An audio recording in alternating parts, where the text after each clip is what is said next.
తిరుమలలో ఖాళీ మద్యం సీసాల ఘటనపై పోలీసులు కేసు నమోదు చేశారు. మరింత సమాచారం మా ప్రతినిధి నారాయణప్ప అందిస్తారు.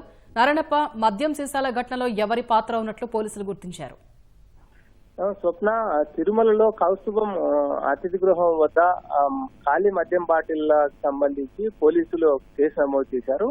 ఈ వైసీపీ నాయకుడితో పాటు ఇద్దరు మీడియా ప్రతినిధులపై పోలీసులు కేసు నమోదు చేసినట్టు తెలుస్తోంది. తొలుత మద్యం బాటిల్, ఖాళీ మద్యం బాటిల్లు అవి సహజంగా ఉన్నాయా, లేకపోతే ఎవరైనా మద్యం సేవించి అక్కడ పెట్టారా, లేక తిరుమల ఆధ్యాత్మికతను దెబ్బతీసే విధంగా వ్యవహరించేందుకు కొందరు ఖాళీ బాటలు తీసుకెళ్లి అక్కడ పెట్టి సామాజిక మాధ్యమాల్లో వైరల్ చేయడం ద్వారా తిరుమల పవిత్రతను దెబ్బతీసేందుకు ప్రయత్నించారా అన్న కోణంలో పోలీసులు దర్యాప్తు ప్రారంభించారు.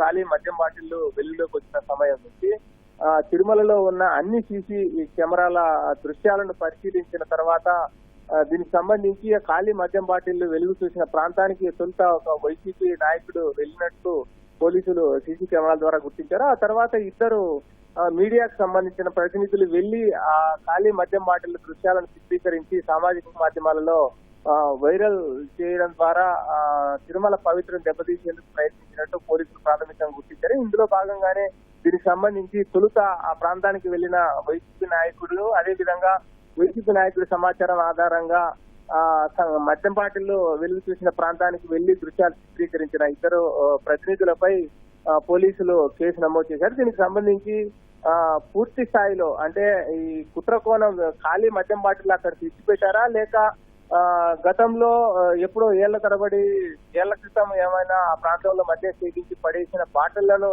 వీళ్ళు చిత్రీకరించారా అన్న కోణంలో కూడా ఇప్పుడు పోలీసులు దర్యాప్తు చేస్తున్న నేపథ్యంలో మరిన్ని వివరాలు తెలియాల్సి ఉంది. ధన్యవాదాలు నారాయణప్ప.